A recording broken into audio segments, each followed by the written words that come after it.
Right. Hello, everybody. My name is Pastor Benson. I don't want to say dragged to do this by my very good friend Andy. So it's just a little thought around why I wish someone had told me 5, 6 years ago when my family and I moved down from London to Bristol to do a church plant here. Well, advice from me, and again, this is just moi. Um, I wish I wished that someone had told me that planting a church is not a sprint, but that it's an actual marathon. Now, what do I mean by that? I'm just going to make about 3 points and I'll be done. I remember when I started, I thought, yeah, we're over here from London, Bristol. Met a couple of really great guys. Read all the church planting books I could get my hands on, and I thought, week 1, do this, week 2, 3, 4, 6 months, all done. Church's gone on, and all that. I now quickly realize that it just doesn't work that way. And the reason I'm saying this is quite a few people that I've seen will, God gives them a vision to start a church or to plant a church, and God has actually really given them that vision. But because of the expectations that we have, fairly so from the books we've read, from the movies we've watched, from the conferences we've been to, it just makes it unreasonable regards what God actually has called you to do as an individual. And I've seen a lot of people give up because it hasn't worked out in 6 months. And what I want to say is that for some people it's 6 months, you actually begin to get traction. For some people it's 1 year. For some people it's 2 years, 3 years, or 4 years. So what I'm just saying is that I wish someone had told me that it's an individual thing. So God isn't asking you to walk the same path another person is. Yeah, we can learn from other people, but you just need to know that it's not a sprint. It's just going to be determined by what God has for you as an individual, and you just have to go with that. So point number 1 done. I think my friend wants me to do about 20 points. I'm just going to do 3 here this afternoon. Second thing I want to mention as well is really enjoying the journey of church planting. Now, what do I mean by that?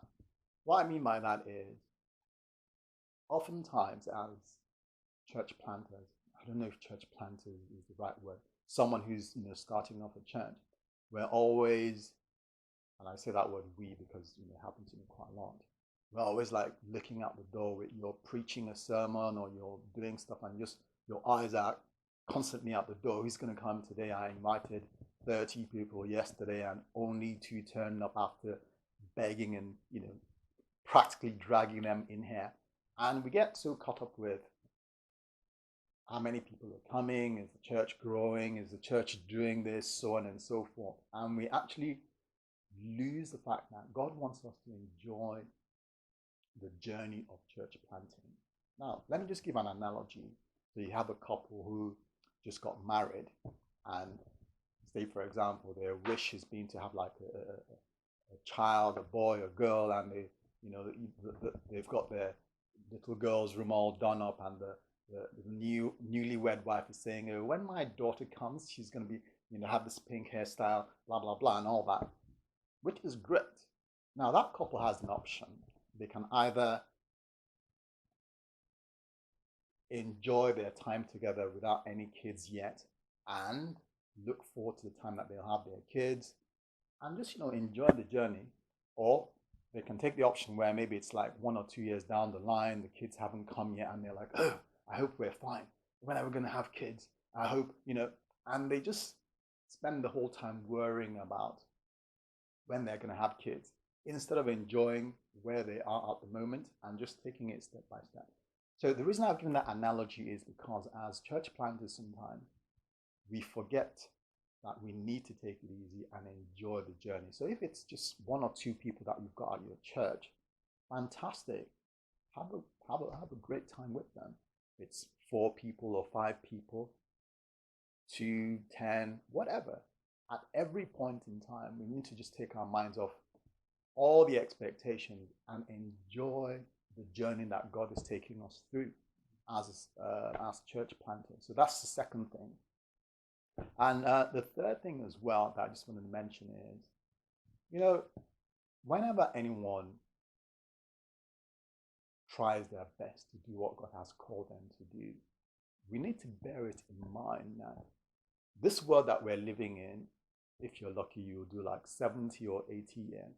But there is a world after this world called heaven, where we will stand face to face with God.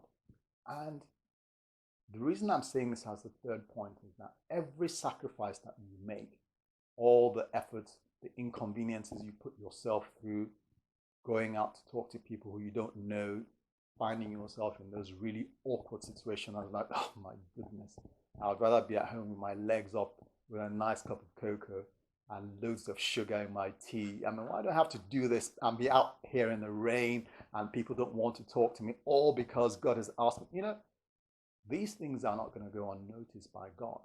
So we need to have an eternal perspective that even though we go through this time of inconveniences sometimes, not saying church planting is all inconveniencing, there's times that it's really great, but there are times that it's quite challenging.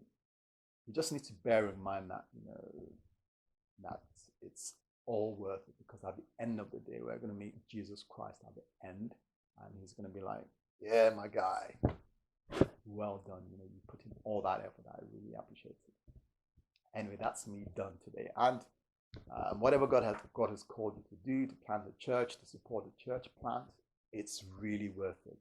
And enjoy the journey. It's to be enjoyed. It's not to be endured.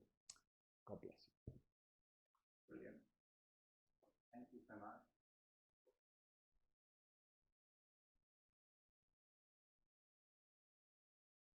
Good. Yeah, brilliant, fantastic. How long was that?